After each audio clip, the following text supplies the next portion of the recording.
Assalamualaikum warahmatullahi wabarakatuh. Saya akan bercerita tentang sejarah Ki Lobama berdakwah di Pulau Jawa. Mari simak. Nama Ki Lobama mungkin masih asing bagi kebanyakan orang. Namun, nama tersebut bagi warga Mundu, Kabupaten Cirebon tidaklah asing. Mereka menganggap Ki Lobama adalah salah seorang ulama yang berjasa besar mengislamkan nenek moyangnya, bahkan ketika Kesultanan Cirebon belum berdiri. Ki Lobama menurut legenda masyarakat setempat, nama aslinya adalah Syekh Abdurrahman Al-Qadri, dipercaya sebagai murid langsung Syekh Abdul Qadir Jailani.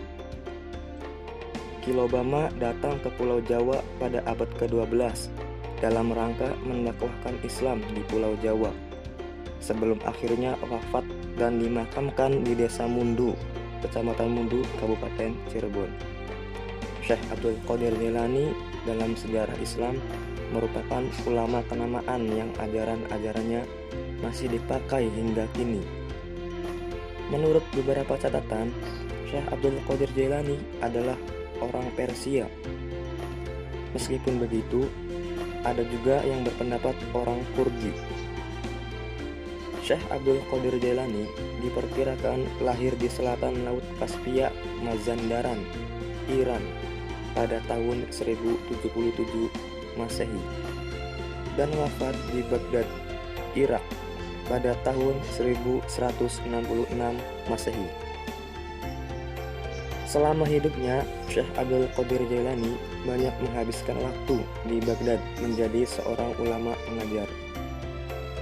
Nah, dari biografi singkat mengenai Syekh Abdul Qadir, dapatlah dimengerti bahwa jika betul Ki Lobama sebagaimana yang dipercayai masyarakat Mundu sebagai murid langsung Syekh Abdul Qadir, maka dipastikan ulama tersebut hidup pada abad ke-12.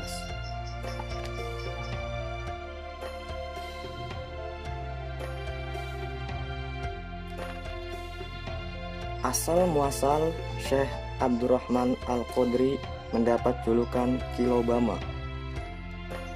Dalam mendakwahkan ajaran-ajaran kebajikan, Syekh Abdurrahman Al-Qadri dikenal sebagai seorang yang luas pengetahuannya, sehingga masyarakat Sunda sangat mengaguminya.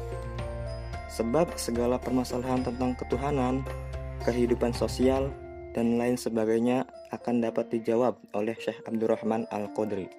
Tanpa menunggu lama, kepopuleran Syekh Abdurrahman Al-Qadri sebagai seorang bijak yang mampu memberikan solusi pada orang-orang di sekitar tempat dakwahnya membuatnya menjadi terkenal seketika. Banyak orang-orang yang masuk Islam karena kedalaman ilmunya. Lambat laun, karena dianggap sebagai seorang kiai yang sangat dalam ilmu agamanya, orang-orang Mundu memanggil dan mengenangnya dengan julukan Ki Lobama. Dalam bahasa Sunda, Ki atau Aki bermaksud orang sepuh, sementara Lobama berasal dari dua kata, yaitu kata loba yang berarti banyak dan kata ma merupakan kependekan dari kata agama. Sehingga maksud dari julukan Ki Lobama adalah orang tua yang dalam ilmu agamanya.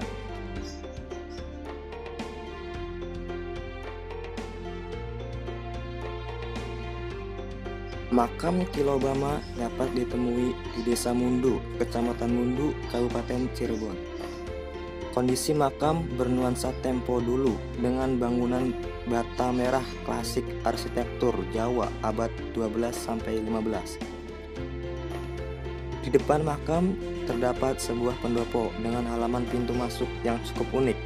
Selain itu, di belakang makamnya terdapat sebuah bangunan yang menyerupai candi yang juga terbuat dari batu bata merah. Di area pemakaman Ki Lobama banyak juga makam-makam penduduk sekitar, baik yang lama maupun baru. Di area pemakaman tersebut juga terdapat makam Pangeran Brata Kelana, anak Sunan Gunung Jati yang wafat dibegal di tengah lautan oleh perompak. Jika menurut legenda masyarakat Kilobama adalah murid dari Syekh Abdul Qadir, maka tidak demikian menurut naskah pustaka Raja-Raja I Bumi Nusantara Parwa II Sarga IV. Menurut naskah ini, Kilobama adalah Ki Gedang Mundu, murid Sunan Gunung Jati.